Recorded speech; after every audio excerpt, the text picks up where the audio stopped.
لاکھوں کے حساب سے پاکستانی امریکہ میں رہائش پذیر ہیں جو اچھی زندگی گزارنے کے لیے پاکستان سے کوچ کر کے اس ملک میں آباد ہوئے ہیں۔ اچھی زندگی سے مراد روپے پیسے لے لیجیے وہ تو انہیں مل جاتا ہے، مگر طرح طرح کے مسائل سے دوچار ہونا پڑتا ہے۔ امریکہ کے جس گھر میں ٹھہری ہوئی تھی وہاں پر ایک ملازمہ جو کہ پاکستانی تھی، اس نے رو رو کر اپنی داستان سنائی کہ کیسے امریکہ میں بہتر روزگار کے لیے اپنے شوہر کے ساتھ آئی تھی، ہر دکھ اور سکھ میں اس کا ساتھ دیا، اتنی محنت کی کہ دونوں نے مل کر کھانے پینے کی اشیاء کا اسٹور کھول لیا۔ دیکھتے دیکھتے ان کے حالات پھر گئے، حالات اتنے اچھے ہو گئے کہ بیوی نے اسٹور میں جانا بند کر دیا اور گھرداری میں مصروف ہو گئی تھی۔ لڑکے جو کہ جوان ہونے کو تھے، اچھے اسکولوں میں پڑھ رہے تھے کہ اچانک میاں کو کیا سوجی کہ اس نے دوسری شادی کر لی، لیکن بیوی کو اس بات کی خبر تک نہ ہونے دی، یہاں تک کہ اسے طلاق بھی دے دی۔ ایک روز اس کے بیٹے نے ماں سے کہا، امی آپ کو معلوم ہے کہ ڈیڈی نے دوسری شادی کر لی ہے اور آپ کو طلاق دے دی ہے۔ یہ سن کر اس خاتون کے ہوش جاتے رہے۔ جانچ پڑتال کی تو واقعی اس کے شوہر نے اسے طلاق دے دی تھی۔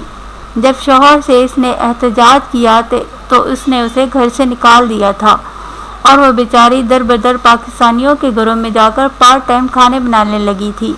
اس خاتون کو میں نے اپنی میزبان کے گھر میں دیکھا تو وہ شکل و صورت سے بالکل بھی ملازمت دکھائی نہیں دے رہی تھی، اتنی مہذب تھی کہ جی نہیں چاہتا تھا اس سے کوئی کام لیا جائے، مگر اس بیچاری کو روزی کا مسئلہ تھا۔ میرا جی کٹ کر رہ گیا تھا۔ میں نے اس سے پوچھا، جب اس نے دوسری شادی کی تھی تو ہمیں یہاں کی انتظامیہ سے مدد لینی چاہیے تھی، یہاں کے قانون کے مطابق آدھا حصہ ہمیں جانا تھا۔ وہ آنکھوں میں آنسو بھرتے ہوئے گویا ہوئی، اس شخص نے اتنی مہلت ہی نہیں دی کہ میں یہاں کی انتظامیہ کو بتا سکتی۔ بے یار و مددگار بچوں سمیت الگ پاکستانی گھر میں پناہ لینے پر مجبور ہوں۔ مجھے تو نکال دیا تھا مگر بچوں کو بھی اپنے پاس نہیں رہنے دیا، ان کو بھی میرے ہمراہ گھر سے باہر نکال دیا ہے۔ بچے بیچارے اس قابل نہیں کہ کچھ کما سکیں، میں محنت مزدوری کر کے ان کو پڑھا رہی ہوں، جو ہی کسی قابل ہو جاتے ہیں تو اپنے شوہر پر مقدمہ دائر کر کے اپنا حصہ لوں گی۔ میرے مالک بہت اچھے ہیں، وہ میرا ساتھ دینے کے لیے تیار ہیں۔ دراصل ان کے 2 چھوٹے بچے ہیں جن کی میں ان کی غیر موجودگی میں دیکھ بھال کرتی ہوں، وہ دونوں ملازمت کرتے ہیں، انہوں نے مجھ سے وعدہ کیا ہوا ہے کہ میرا حق دلوا کر رہیں گے۔ ٹھیک ہے، حق تو مل جائے گا مگر شوہر تو ہاتھوں سے نکل گیا۔ واقعی تم ٹھیک کہتی ہو، مگر ایسے شوہر کے پاس رہنے سے علیحدگی ہی اچھی ہے۔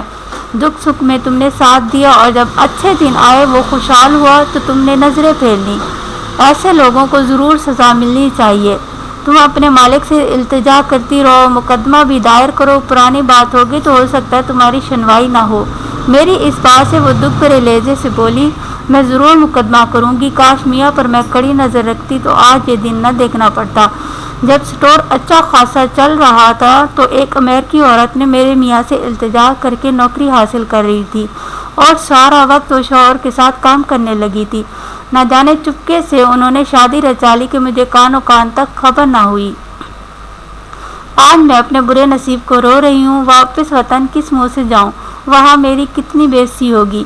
اس کی دکھ بھری باتوں سے میرا جی کٹ کر رہ گیا۔ وہ مظلوم مجبور عورت تھی، نہ جانے ایسی کتنی عورتیں مظلوم ہو گئیں۔ اس چینل کو سبسکرائب اور لائک کریں اور بیل آئیکن کو پریس کریں۔ Thank for watching.